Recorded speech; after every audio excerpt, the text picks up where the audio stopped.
Our next speaker is from Boston, Massachusetts. He's a serial entrepreneur, business angel, and sales veteran. Together with his MIT classmates, he founded 6 companies. 2 of them went public, 3 of them were merged, and 1 of them was, as he says it, a total disaster. MIT recruited him to become founding managing director of the MIT Entrepreneurship Center, a role he had until 2009. These days, he's teaching at ESADE Business School in Barcelona, and he has a seat in the advisory boards of different young, fast-growing companies in Boston, Quebec, California, Spain, and Denmark. We welcome Ken Morse, who has been a role model for Cambridge already 20 years ago, knowing Herman very well. Ken, it's a pleasure having you today. And as far as I heard, you are up since 4 a.m. in the morning to follow our conference. Is this true? Yes, thank you very much. I'm glad to be here.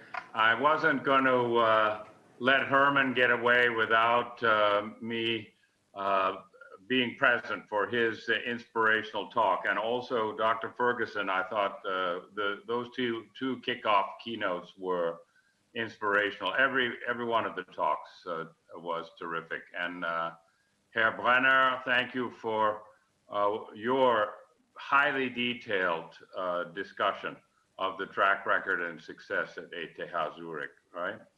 So I guess I just want to say something about that spectacular disaster, because I do think there were 2 learnings that came from that. We went from 88 employees to 4 in one afternoon. That wasn't a good day. We paid everyone under 30 2 weeks salary, and the rest of us got what was left. I got the furniture, and I'm sitting on the chair that was left. The rest of it was easy to sell because it was in an ecosystem with a lot of startups, and there's a lot of failures. So there's a very dynamic market in used furniture. And what I learned was, if you're with a company where the president doesn't love customers, you better get out, because it's going to go splat. The second thing I learned is that failure is part of the process. And almost all of the people who were involved with this company have gone on to start other firms. So I'm not afraid of failure. I think it's part of building an ecosystem. Okay, next slide, please, Lucas. So everybody talks about innovation, but can we come up with a good definition? No, go back one, Lucas. So a working definition of innovation, right? I would say that we could call innovation invention times commercialization. So if either one is 0, we don't have impact. And I think the topic of this conference, when we focus on spin-offs, we're focusing on what does it take to have impact from research in universities.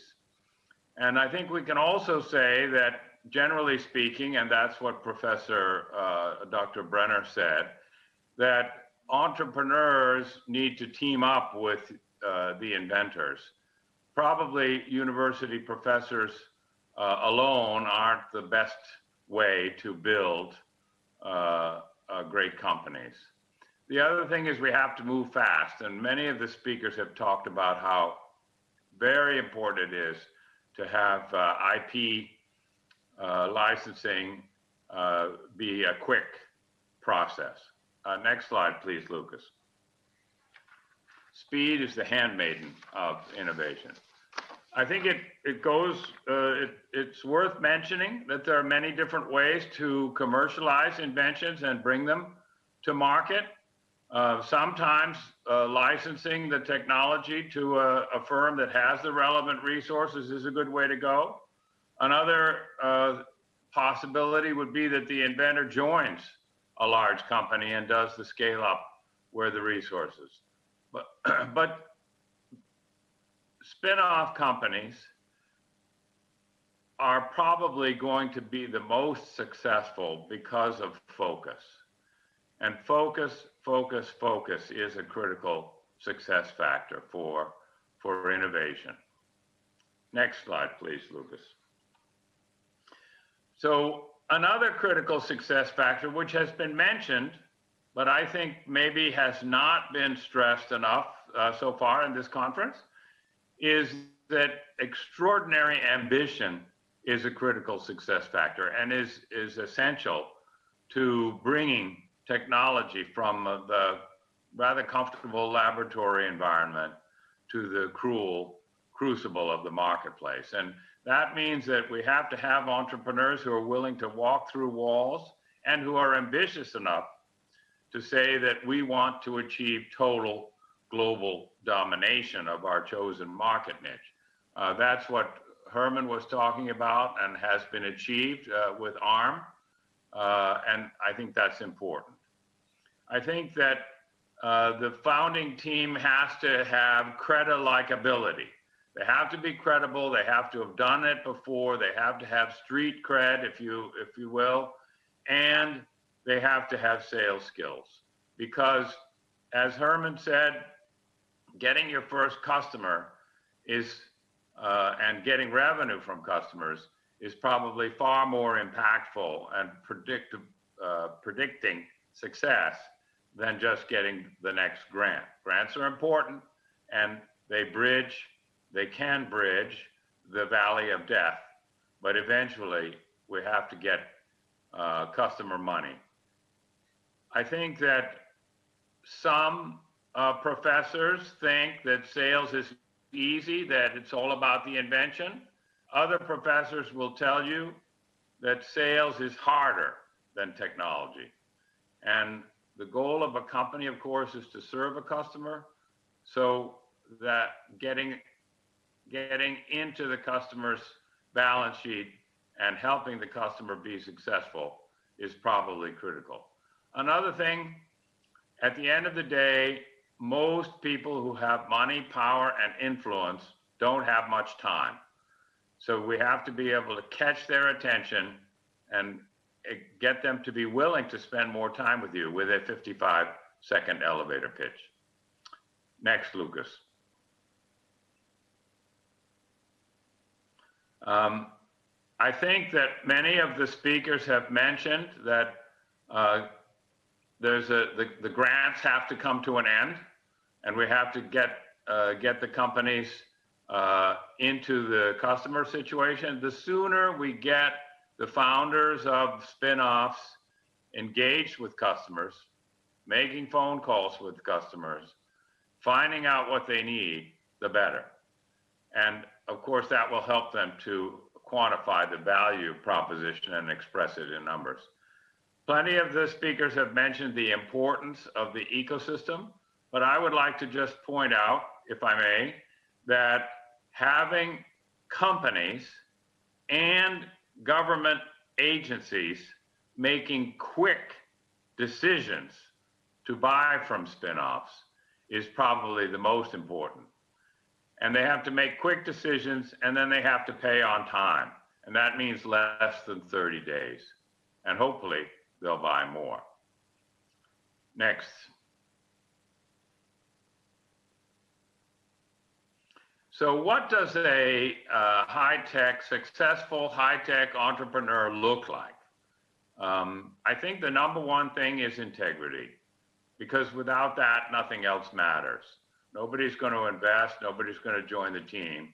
They have to have integrity. And the leadership is all about commitment to the team.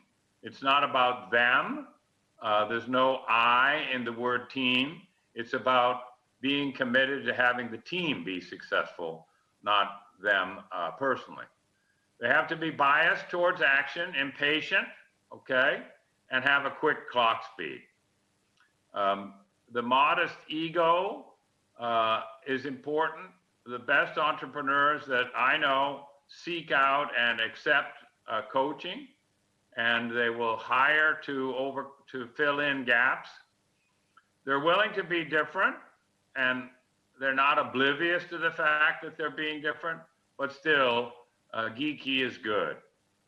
I think pragmatic and willing to compromise in order to move forward. And here's my favorite, no schadenfreude. It's just, you can't have petty jealousy.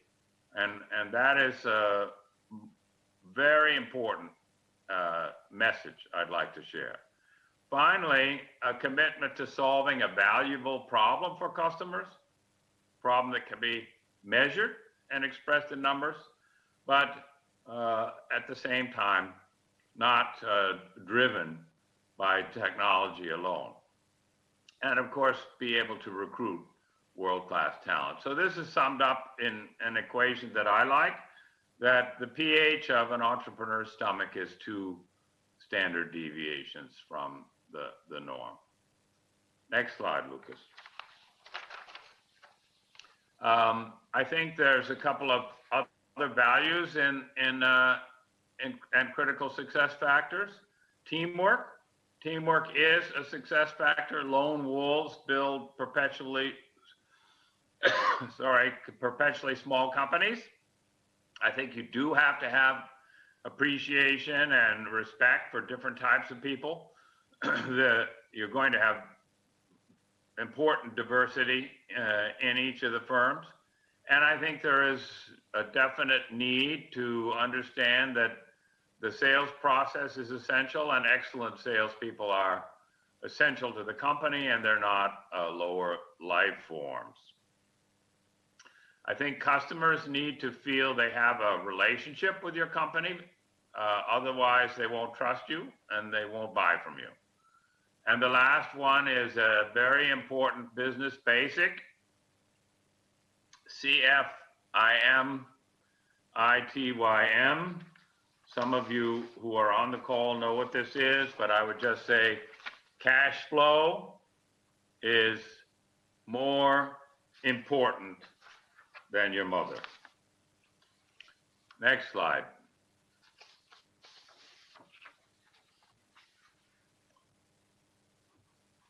Of course, you have to have a business plan, but most VCs don't read them. What do? They look at the people. They're betting on the team. They're not betting on the technology or the business plan, because they know it's going to change and they know it's going to morph. And most VCs will say to you that an A team with a B idea will beat a B team with an A idea every time, because you're going to have to pivot. There'll be times when you're going to be throwing spaghetti against the wall to see where it sticks, and you'll have to change your business direction and maybe even change your business model. As I mentioned, failure is acceptable. I think there's no such thing as winners and losers, but only people who learn from mistakes and move on.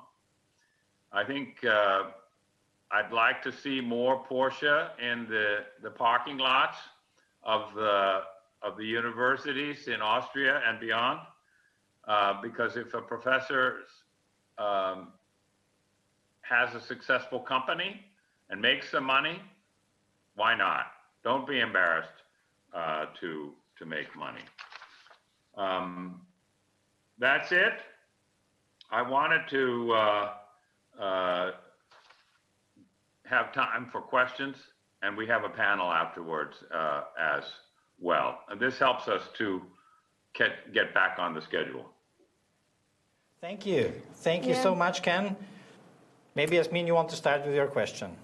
Yeah, Ken, we have in the EU a recommendation from the Commission from 2008 that says that tech transfer may generate revenue for institutions like universities, but it shouldn't be the main goal. And I think that also Thomas Brenner from ETH Zurich was saying that the revenue that they can create from license agreements are not the main goal for them. How do you see the situation in the US? Is this a different mindset here? So I don't think the mindset is different. The universities that I know and that I work with are much more interested in getting the technology out there. They want there to be impact from all of the research funding and all of the research activities that are being done by their geniuses.